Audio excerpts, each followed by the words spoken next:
নমস্কার প্রিয় দর্শকবৃন্দ, আপনাদের ভয়েস অফ 369 চ্যানেলে স্বাগত। আজকে ভিডিওতে যে নতুন বিষয়ে আমি আলোচনা করতে যাচ্ছি আপনাদের জীবনকে সম্পূর্ণভাবে বদলে দিতে পারে। যদি তোমার মধ্যে নিজেকে বদলানোর শক্তি না থাকে, তাহলে তোমার কোনো অধিকার নেই যে তুমি ভগবান বা ভাগ্যকে দোষ দেবে। যদি আপনি সব কিছু করে দেখেছেন যে কোনো ম্যানিফেস্টেশন কাজ করছে না, আপনার ভাগ্য আপনার সঙ্গে সাথ দিচ্ছে না, আপনি হতাশ, তাহলে এই ভিডিওটা শুধু আপনার জন্য হেল্পফুল হতে চলেছে।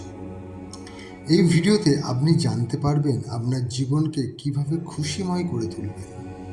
আজ এই ভিডিওর মধ্য দিয়ে আমি এমনই একটা বিষয় জানাতে চলেছি যাতে আপনার জীবনই বদলে যেতে পারে, বাস্তবে আপনার ভাগ্যও বদলে যেতে পারে।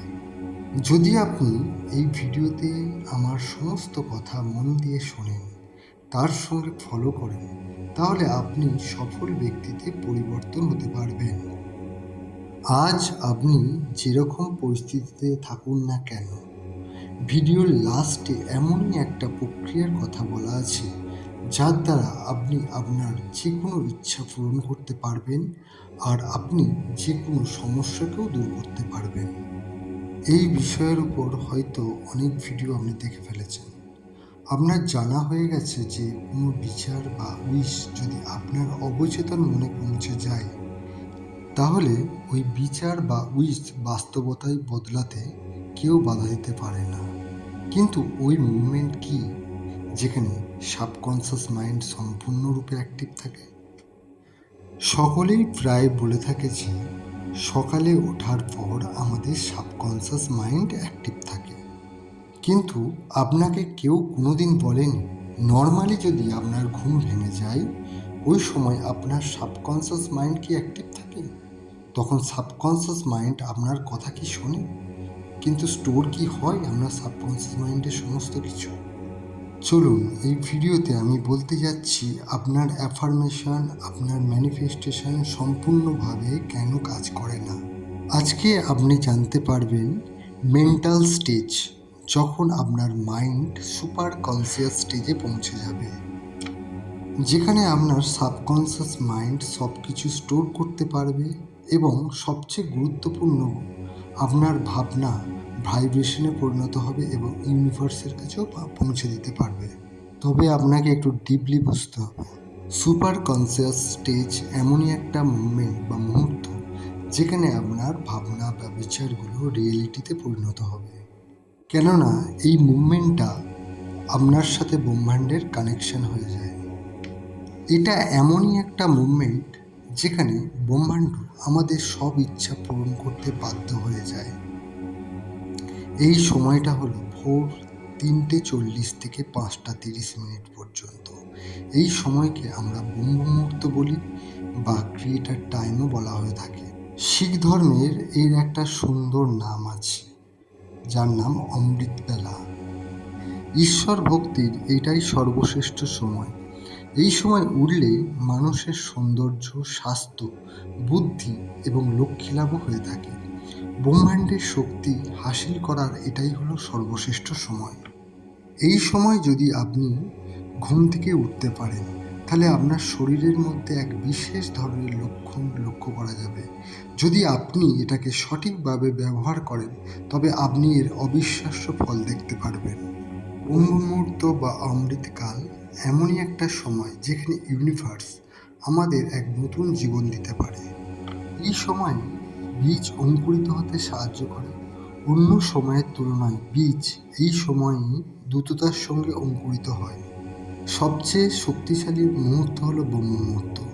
এই মুহূর্তে আধ্যাত্মিক, শারীরিক ও মানসিক সব দিক থেকেই আপনার ভেতরের ঊর্জা সঞ্চালিত হয়। হিন্দু শাস্ত্রে উল্লেখ আছে এই সময় দেবদেবীগণ মর্তলোকে ভ্রমণ করেন। রামায়ণে হনুমানজি অশোক বাটিকাতে ব্রহ্ম মুহূর্তেই পৌঁছেছিলেন। আয়ুর্বেদ শাস্ত্র অনুসারে ব্রহ্ম মুহূর্তে সঞ্জীবনী শক্তির সঞ্চার হয়, কারণ এই সময় বায়ু অমৃততুল্য হয়ে ওঠে। ব্রহ্ম মুহূর্তে উঠে পড়া ব্যক্তি সফল, সুখী ও সমৃদ্ধশালী হয়ে ওঠে।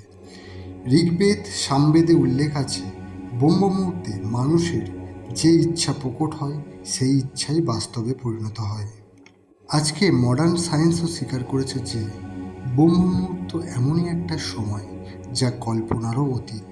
এত কিছু বলার পর আপনি হয়তো এখন ভাবছেন এটার প্রয়োগ কিভাবে করব। আমি আপনাকে দুটো টেকনিকের কথা বলবো যা আপনি খুব সহজেই করতে পারবেন, তবে অভ্যাসের উপর নির্ভর করবে। নাম্বার 1, আপনি ঠিক ভোর 3:40 থেকে 5:30 মধ্যে ওঠার অভ্যাস করবেন। আর উঠে বলবেন, আমার কোনো পয়সার সমস্যা নেই, আমার সমস্ত কাজ সহজেই হয়ে যাচ্ছে, আমার ইনকাম আগের তুলনায় অনেক বেশি হয়ে গেছে, আমার বিজনেস বা জব খুব ভালোভাবেই চলছে, আমি এখন খুবই সুখী, আমি এই জন্য পরমপিতা পরমেশ্বরকে আমি ধন্যবাদ জানাচ্ছি। এই নিয়ম আপনাকে রোজ 10 থেকে 15 মিনিট করতে হবে। প্রথম দিন থেকেই আপনি আপনার বিছানায় জ্ঞান মুদ্রায় বসে বলতে পারেন। আর আপনাকে কল্পনা করতে হবে যে আপনার সব কিছু ঠিকঠাক চলছে, আপনি ও আপনার পরিবার খুব সুখে আছেন। প্রত্যেক শ্বাস নেওয়ার সময় আপনাকে ভাবতে হবে আপনি খুব সুখী। দেখুন, আপনি যখন এই সময় উঠে আপনার ধ্যান যদি আপনার ইচ্ছার ওপর লাগান আর আপনার ইচ্ছাগুলোকে ভিজুয়ালাইজ করেন, তখন আপনার শরীরের ভাইব্রেশনগুলো ডিরেক্টলি ব্রহ্মাণ্ডে চলে যায়। যখন আপনি এই প্র্যাকটিসটা ডেলি করতে থাকবেন, তখন আপনি নিজেই বুঝতে পারবেন আপনার ইমপ্রুভনেসটা কতটা পর্যায়ে পৌঁছাচ্ছে, আর কোনো না কোনো হেল্প আপনার কাছে অবশ্যই আসতে থাকবে। নাম্বার 2, এই টেকনিকটা ঠিক একইভাবে ভোর 3:40 থেকে 5:30 মধ্যে উঠেই করতে হবে।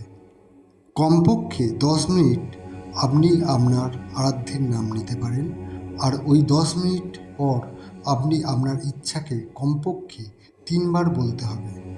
এই প্রক্রিয়াটাও আপনি আপনার বেডের উপর বসে পরিষ্কার শুদ্ধ মনেও করতে পারেন। তবে এই টেকনিকগুলো করতে শুরুতে আপনার অসুবিধা হতে পারে।